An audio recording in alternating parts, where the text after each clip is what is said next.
Hello दोस्तों, आपका अपने यूट्यूब चैनल पे स्वागत है। आज के इस वीडियो में हम लोग MS ऑफिस मतलब कि MS Word, MS DOS, MS Excel, MS PowerPoint, इन सब से पिछले वर्ष में पूछे गए जितने भी क्वेश्चन हैं उन सब क्वेश्चंस को यहाँ पे देखेंगे। ठीक है, तो इसमें पहला क्वेश्चन है, कर्सर को टेक्स्ट की एक पंक्ति की शुरुआत में ले जाने के लिए कौन सी शॉर्टकट कुंजी का उपयोग किया जाता है? Option A escape, option B enter, option C home, option D page up. तो कर्सर को टेक्स्ट की एक पंक्ति की शुरुआत में, मतलब मान लीजिए कर्सर यहाँ पे है ऐसे, उसको हमको यहाँ पे लाना है। ठीक है, पंक्ति मतलब कि वो जो रॉ रहता है उसके पहले में, लाइन के पहले में लाना है। तो उसको हम लोग कौन सा की दबाते हैं, कौन सा शॉर्टकट की? होम। तो ऑप्शन सी इसका क्या हो जाएगा? आंसर। ठीक है, यहाँ पे जैसे कर्सर है उसको हमको यहाँ पहले में लाना है तो होम दबाते हैं, और यहाँ पे जैसे कर्सर है उसको हमको लास्ट में लेके जाना है, पंक्ति के लास्ट में, तो हम लोग क्या दबाते हैं? And, END, and. ठीक है, तो वो यहां पे आ जाता है। अगला क्वेश्चन है, Ctrl+V का उपयोग कर्सर पर क्लिपबोर्ड की कंटेंट्स को खाली स्थान करने के लिए किया जाता है। Option A cut, option B copy, option C paste, option D undo. तो Ctrl+V का उपयोग किस लिए किया जाता है?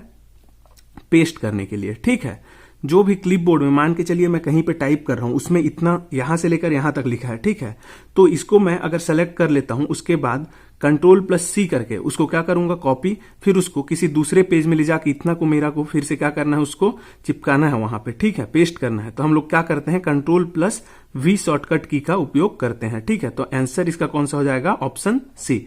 Ctrl+V किस काम के लिए आता है? पेस्ट करने के काम के लिए आता है। ठीक है, अगला है इसमें, किस मेन्यू में आप स्लाइड डिजाइन, स्लाइड लेआउट आदि जैसी सुविधाएं पा सकते हैं? Option A menu, option B format menu, option C tools menu, option D slide show menu. तो स्लाइड डिजाइन और स्लाइड लेआउट ये सब सुविधाएं किस मेन्यू में रहता है? Format menu. तो ऑप्शन बी इसका क्या हो जाएगा? आंसर। ठीक है, फॉर्मेट मेन्यू में स्लाइड डिजाइन, स्लाइड लेआउट आदि जैसी सुविधाएं पाई जा सकती हैं। ठीक है, अगला है इसमें, निम्न में से कौन सा पावर पॉइंट सॉफ्टवेयर का व्यू नहीं है? Option A presentation view, option B outline view, option C slides view, ये स्लाइड सॉर्टर व्यू। ठीक है, option D slide show view. तो पावर पॉइंट सॉफ्टवेयर का व्यू इनमें से कौन सा नहीं है?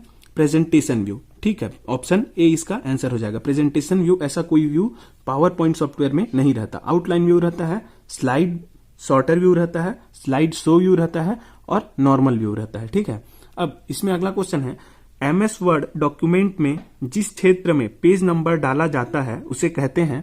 ऑप्शन ए हेडर मात्र। ठीक है, हेडर मात्र में डाल सकते हैं। ऑप्शन बी पैराग्राफ में डाल सकते हैं। ऑप्शन सी फुटर मात्र। ठीक है, ऑप्शन डी हेडर या फुटर दोनों ही। मतलब कहां पे हम लोग डॉक्यूमेंट में पेज नंबर डाल सकते हैं उसको ये बोल रहा है। ठीक है, तो कहां पे डाल सकते हैं? हेडर या फुटर दोनों में ही हम लोग जो है पेज नंबर डाल सकते हैं किसी डॉक्यूमेंट में। ठीक है, MS वर्ड में। तो ऑप्शन डी इसका क्या हो जाएगा? आंसर हो जाएगा। अगला है इसमें, पावर पॉइंट प्रेजेंटेशन में नया फाइल बनाने का शॉर्टकट की क्या है? Option A Ctrl+S, option B Ctrl+N, option C Ctrl+M, option D Ctrl+F। ठीक है, तो पावर पॉइंट प्रेजेंटेशन में जब PPT हम लोग बनाते हैं, ठीक है, इसी को क्या बोलते हैं? Power point presentation. इसमें नया फाइल बनाने का शॉर्टकट की क्या है?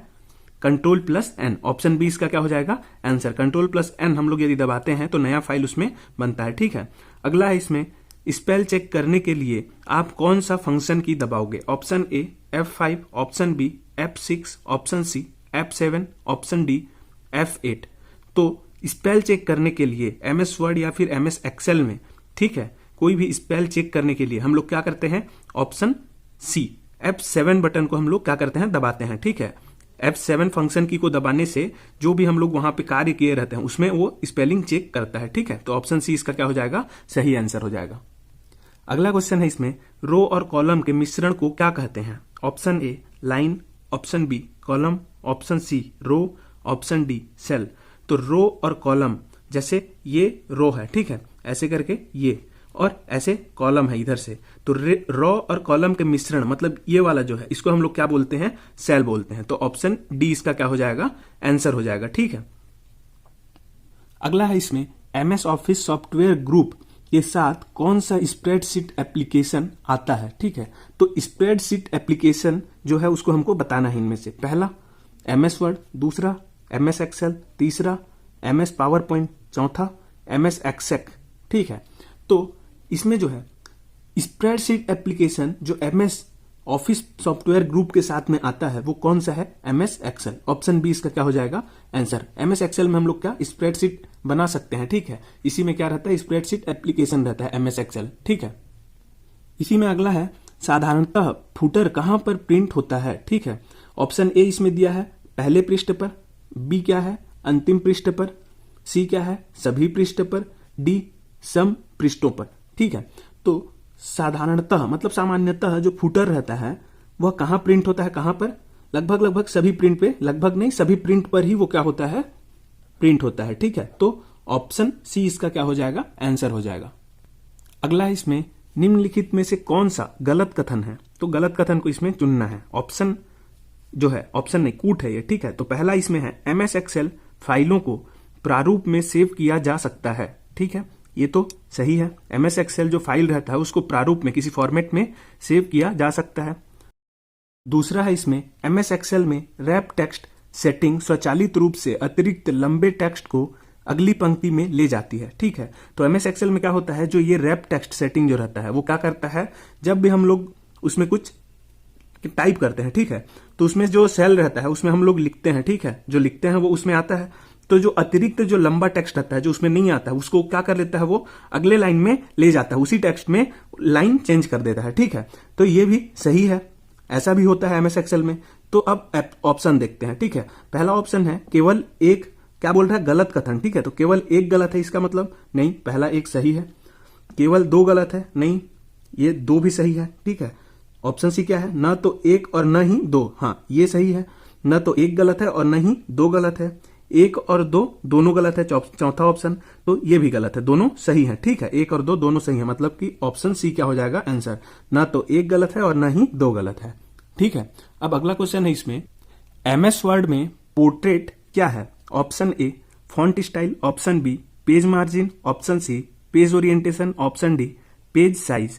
तो MS वर्ड जो रहता है, ठीक है, जिसमें हम लोग फाइल बनाते हैं, डॉक्यूमेंट जो बनाते हैं, उसमें पोर्ट्रेट जो रहता है वो क्या रहता है? उसमें पेज का ओरिएंटेशन रहता है। ठीक है, इसमें दो क्या रहता है? इसका ओरिएंटेशन रहता है पेज का, एक ऐसा रहता है, ठीक है, और एक लैंडस्केप रहता है। तो ये जो रहता है ये क्या रहता है? पोर्ट्रेट, और ये क्या रहता है? लैंडस्केप। ठीक है, तो ऑप्शन सी इसका क्या हो जाएगा? आंसर हो जाएगा। ठीक है, अगला है इसमें निम्नलिखित में से कौन एक MS पावर पॉइंट फाइल का वैध विस्तार है?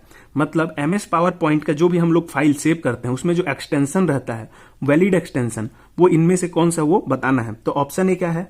.ptp, ऑप्शन बी क्या है? .ppe, ऑप्शन सी क्या है? .ppt, ऑप्शन डी क्या है? .pto। तो MS पावर पॉइंट का जो फाइल एक्सटेंशन रहता है वो क्या रहता है? .ppt। ऑप्शन सी इसका क्या हो जाएगा? सही आंसर हो जाएगा। ठीक है, .ppt। अगला है इसी में निम्नलिखित में से कौन सा MS DOS कमांड एक नया फोल्डर बना सकता है? Option A MD, option B CD, option C RD, option D del, मतलब कि डिलीट। ठीक है, तो MS DOS में कौन सा कमांड है जो एक नया फोल्डर बना सकता है? उसी क्या बोलते हैं? डायरेक्टरी बोलते हैं। तो ऑप्शन ए, इसका फुल फॉर्म क्या होता है? Make directory. ठीक है, तो ऑप्शन ए इसका क्या हो जाएगा? सही आंसर हो जाएगा। MD कमांड से MS DOS में एक नया फोल्डर बनाया जा सकता है। इसी में दूसरा क्वेश्चन है अगला, निम्नलिखित में से कौन सा MS पावर पॉइंट के होम टैब का हिस्सा नहीं है? तो MS पावर पॉइंट जो है उसमें होम टैब जो रहता है, ठीक है, उसको जब हम लोग खोलते हैं तो उसमें क्या रहता है? Home tab. तो उसमें कौन सा इनमें से नहीं रहता है वो बताना है। ऑप्शन ए है क्लिपबोर्ड, ऑप्शन बी है स्लाइड्स, ऑप्शन सी है फॉन्ट, ऑप्शन डी है थीम्स।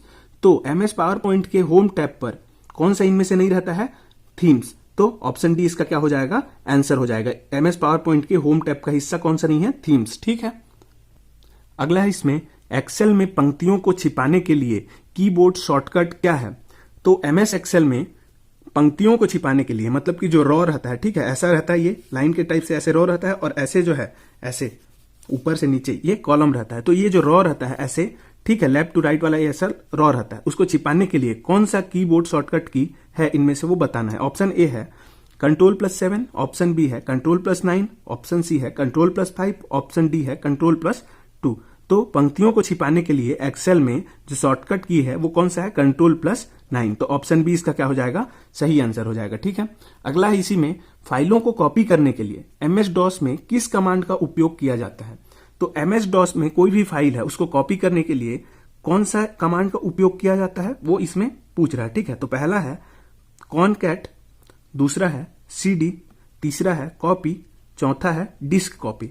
तो अब इन दोनों में कोई एक होगा वो तो समझ में आ रहा है। ठीक है, तो MS DOS में किस कमांड का उपयोग किया जाता है कॉपी करने के लिए, इन दोनों में से एक होगा। तो सही उत्तर कौन सा है, ऑप्शन सी, कॉपी जो है वो सही कमांड है। ठीक है, फाइलों को कॉपी करने के लिए MS DOS में कॉपी कमांड का उपयोग किया जाता है। ठीक है, अगला इसी में क्या है, MS Excel में निम्न में से कौन सा शॉर्टकट वर्तमान सेल में उपरोक्त सेल के कंटेंट्स प्राप्त करने के लिए उपयोग किया जाता है। इसका मतलब ये बोल क्या रहा है, MS Excel में जब हम लोग क्या बनाते हैं, स्प्रेडशीट बनाते हैं, तो उसमें जैसे कि मैंने इस रो में काम कर लिया। ठीक है, ये वाला जो ऊपर रो है इसमें मैंने काम कर लिया, अब इस रो में मेरे को काम करना है। तो यहाँ पे जो सेल है, तो ये वाला सेल है ऊपर में इसके, और यहाँ पे एक सेल है। तो इस सेल में मेरे को ये वाला जो डाटा है उसको यहाँ लाने के लिए मैं कौन सा यहाँ पे शॉर्टकट की उपयोग करूंगा वो मेरे को पूछ रहा है। तो ऑप्शन में दिया है Ctrl+B पहला, दूसरा Ctrl+D, तीसरा Ctrl+A, चौथा Ctrl+X।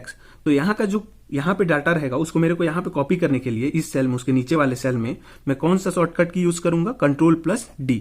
ऑप्शन बी इसका क्या हो जाएगा, सही उत्तर, Ctrl+D का यूज करते हैं। ठीक है, यहाँ का डाटा को इस सेल में, उसके जस्ट नीचे वाले सेल में कॉपी करने के लिए।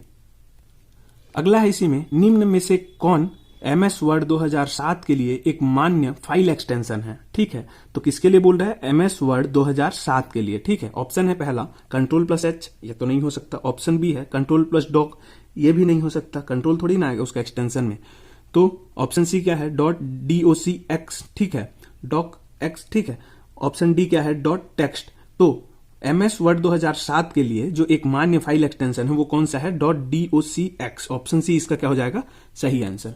अगला है इसमें MS Excel में वर्तमान वर्कशीट की सभी सेल्स का चयन करने के लिए किस शॉर्टकट का उपयोग किया जाता है। तो MS Excel में हम लोग स्प्रेडशीट बनाए, उसमें डाटा हम लोग भरे। ठीक है, अलग अलग सेल में अलग अलग, तो सभी को एक साथ सेलेक्ट करने के लिए हम लोग कौन सा शॉर्टकट की यूज करेंगे वो हमको पूछ रहा है। तो ऑप्शन ए दिया है Ctrl+H, ऑप्शन बी दिया है Ctrl+X, ऑप्शन सी दिया है Ctrl+A, ऑप्शन डी दिया है Ctrl+B। तो सभी को एक साथ सेलेक्ट करने के लिए कौन सा कमांड दिया जाता है, कौन सा शॉर्टकट की यूज किया जाता है, ऑप्शन सी Ctrl+A।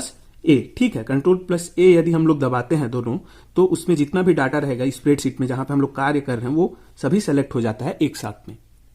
अगला इसी में किस रूप में तारीख आमतौर पर MS DOS खाली स्थान में जोड़ी जाती है। ठीक है, तो पहला है डॉट नहीं, ये /D/D/YY, मतलब कि मंथ, फिर D, फिर स्लैश में D, मतलब डेट को दो बार लिखते हैं क्या, नहीं, डेट मतलब कि जैसे 12 है तो एक, फिर स्लैश, फिर 2 लिखेंगे क्या, ऐसा नहीं होता है, ये गलत है। ठीक है, ऑप्शन बी क्या दिया है, M/D/D/YY, मतलब मंथ, फिर डेट, फिर ईयर। ठीक है, फिर यहां पे क्या है, तीसरा ऑप्शन YY मतलब ईयर, फिर मंथ स्लैश करके, फिर स्लैश करके डेट। अब उसके बाद डी में क्या है, ईयर, फिर स्लैश डेट, फिर स्लैश में मंथ उसका। ठीक है, तो इसमें जो है MS DOS में इसका सही कौन सा आंसर हो जाएगा, आमतौर पर जो तारीख है उसके लिए ऑप्शन बी। ठीक है, MM/DD/YY, जैसे कि कौन सा, अभी 7वां मंथ चल रहा है। ठीक है, तो 7वां मंथ के लिए यहाँ पे 07 यूज होगा, फिर ऐसे जैसे तारीख कुछ भी रहे, तो मान लीजिए 15 है तो 1 और 5 ये डेट। ठीक है, डी मतलब कि 2 डिजिट का है यदि डेट, तो 1 और 5 ऐसे, फिर स्लैश, ईयर कौन सा है, 2023, तो 2023 का ऐसा चारों ना करके खाली क्या आ जाएगा, 23 आएगा। ठीक है, ऐसे करके ईयर में 2, यहाँ पे 2 दिया है ना, तो 2-3 खाली आएगा। ठीक है, लेकिन यहाँ पे क्या दिया हुआ है, इन दोनों में बस इतना डिफरेंस है, यहाँ पे 1 और 5 के बीच में क्या लग जा रहा है, यहाँ पे 07, फिर 1 स्लैश में 5 आ जा रहा है, तो ये गलत हो जाएगा, ऐसे 23, तो ये गलत है, ऑप्शन बी सही है। अगला है इसमें MS Word में कौन सी शॉर्टकट की चयनित लाइन या टेक्स्ट को स्क्रीन में मध्य अंडरलाइन करती है। ठीक है, अंडरलाइन मतलब ये अंडरलाइन है। ठीक है, लाइंग, अंडरलाइन करती है, मतलब कोई भी जैसे हम लोग लिख रहे हैं, ठीक है, तो वहां पे हम लोग एमएस वर्ड में कुछ कार्य कर रहे हैं। अब यहां से हम लोग लिखना चालू किया ऐसे करके, ठीक है। अब यहां तक लिखे, इतना बच गया, तो उसको हमको क्या बोल रहा है, बीच में लाना है, पेज के बीचों बीच। तो इतना तक लिखा हूं, उसको मेरे को खिसका करके एकदम बीच में ऐसे लिखना है, ठीक है। इधर भी सेम जगह बचे, इधर भी सेम जगह बचे। तो उसके लिए मैं कौन सा यहाँ पे शॉर्टकट की यूज करूंगा वो पूछ रहा है। तो ऑप्शन ए है Ctrl+K, ऑप्शन बी है Ctrl+J, ऑप्शन सी है Ctrl+P, ऑप्शन डी है Ctrl+E। तो इनमें से बीच में मतलब सेंटर लाइन के लिए क्या करूंगा मैं, पेज के सेंटर में लाने के लिए बीचों बीच Ctrl+E शॉर्टकट की का यूज करूंगा। तो ऑप्शन डी इसका क्या हो जाएगा, सही आंसर हो जाएगा। अगला है इसमें, किस शॉर्टकट की का उपयोग एमएस पावर पॉइंट प्रेजेंटेशन में एक नई स्लाइड, ये स्लाइड है, स्लाइड डालने के लिए किया जाता है। तो कौन सा शॉर्टकट की जो है एमएस पावर पॉइंट प्रेजेंटेशन में एक नया स्लाइड हम लोग को डालना है, तो कौन सा शॉर्टकट की यूज करेंगे वो पूछ रहा है, ठीक है। तो अब इसमें पहला ऑप्शन है Ctrl+E, दूसरा Ctrl+F3, तीसरा Ctrl+M, चौथा Alt+G। तो इसमें जो है सही आंसर कौन सा हो जाएगा, नया हम लोग को उसमें स्लाइड डालना है, तो कौन सा हम लोग शॉर्टकट की यूज करते हैं, Ctrl+M, ठीक है। किसमें, एमएस पावर पॉइंट प्रेजेंटेशन में, ठीक है। Ctrl+M का यूज हम लोग करते हैं नया स्लाइड डालने के लिए। अगला है इसमें, चयनित फाइल का नाम बदलने के लिए किस फंक्शन कुंजी का उपयोग किया जाता है। Option A F4, option B F3, option C F2, option D F5। तो कोई भी सिलेक्टेड जो फाइल रहता है, ठीक है, उसका हम लोग नाम चेंज करेंगे तो कौन सा फंक्शन यूज करेंगे, F2। तो ऑप्शन सी इसका क्या हो जाएगा आंसर, F2 हम लोग यूज करते हैं, ठीक है। अगला है इसमें, एमएस ऑफिस का नवीनतम संस्करण कौन सा है। तो एमएस ऑफिस जो है उसका नवीनतम संस्करण कौन सा है वो हमको पूछ रहा है। ऑप्शन ए दिया हुआ है ऑफिस 2021, दूसरा दिया हुआ है ऑफिस 2022, तीसरा दिया हुआ है ऑफिस 2019, चौथा दिया हुआ है ऑफिस 364। तो इसका जो है एमएस ऑफिस का नवीनतम जो संस्करण मतलब कि वर्जन जो है, नवीनतम वर्जन, लेटेस्ट वर्जन इसका वो कौन सा है, ऑफिस 2021। ऑप्शन ए इसका क्या हो जाएगा, सही आंसर हो जाएगा, ठीक है। इसमें अगला क्या है, एमएस वर्ड एक खाली स्थान है। Option A word processing program, option B calculating program, option C presentation program, option D spreadsheet program. तो एमएस वर्ड में हम लोग क्या करते हैं, वर्ड को प्रोसेस करते हैं ना, ठीक है। तो वर्ड प्रोसेसिंग प्रोग्राम, तो ऑप्शन ए इसका क्या हो जाएगा, वर्ड प्रोसेसिंग प्रोग्राम है एमएस वर्ड, ठीक है। कैलकुलेटिंग प्रोग्राम नहीं है।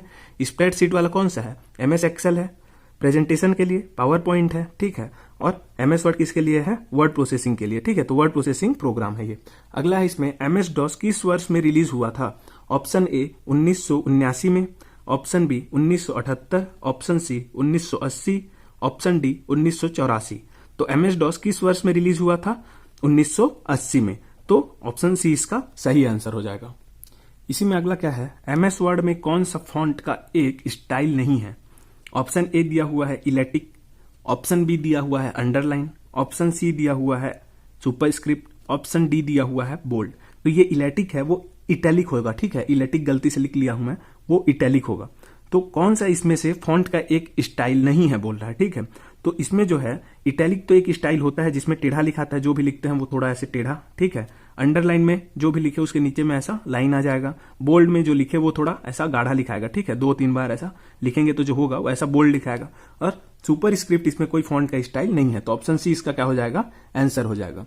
अगला है इसमें, एमएस वर्ड में किस शॉर्टकट की का उपयोग चयनित टेक्स्ट को इटैलिक करने के लिए किया जाता है। इटैलिक मतलब ऐसे उसको हम लोग सेलेक्ट करेंगे और शॉर्टकट की को दबाएंगे, ठीक है। तो वो कैसा हो जाएगा, ऐसे करके टेढ़ा थोड़ा सा हो जाएगा, टिल्ट हो जाएगा, ठीक है। तो एमएस वर्ड में वो शॉर्टकट की कौन सा है वो पूछ रहा है। ऑप्शन ए क्या बोल रहा है, Ctrl+A, option B Ctrl+I, option C Ctrl+Z, option D Ctrl+U। तो इसमें तो Ctrl+A क्या होता है, सभी को सेलेक्ट करने के लिए, जितना भी वहां पे हम लोग कार्य कर रहे हैं वहां पे जो है उसको, ठीक है, सबको सेलेक्ट करने के लिए Ctrl+A रहता है। और इटैलिक करने के लिए बोल रहा है, तो इटैलिक मतलब आई से स्टार्ट हो रहा है, तो Ctrl+I ये इसका आंसर हो जाएगा। और Ctrl+U करने से जो भी लिखते हैं उसके नीचे में अंडरलाइन वाला आता है, ठीक है। और Ctrl+Z अंडू के लिए होता है। तो ऑप्शन बी इसका क्या हो जाएगा, सही आंसर, Ctrl+I, ठीक। तो ये इस वीडियो का लास्ट क्वेश्चन है, ठीक है। तो एक क्वेश्चन, पीएनजी खाली स्थान को सूचित करता है। Option A image file, option B movie animation file, movie या फिर animation file, option C audio file, option D MS office document. तो पीएनजी जो रहता है वो किसको सूचित करता है? Image file. तो ऑप्शन ए इसका क्या हो जाएगा?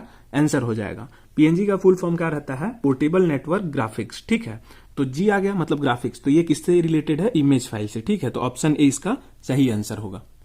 यदि आपको आज का ये वीडियो अच्छा लगा हो तो वीडियो को लाइक करें, ज्यादा से ज्यादा शेयर करें और चैनल को सब्सक्राइब करें। Thank you.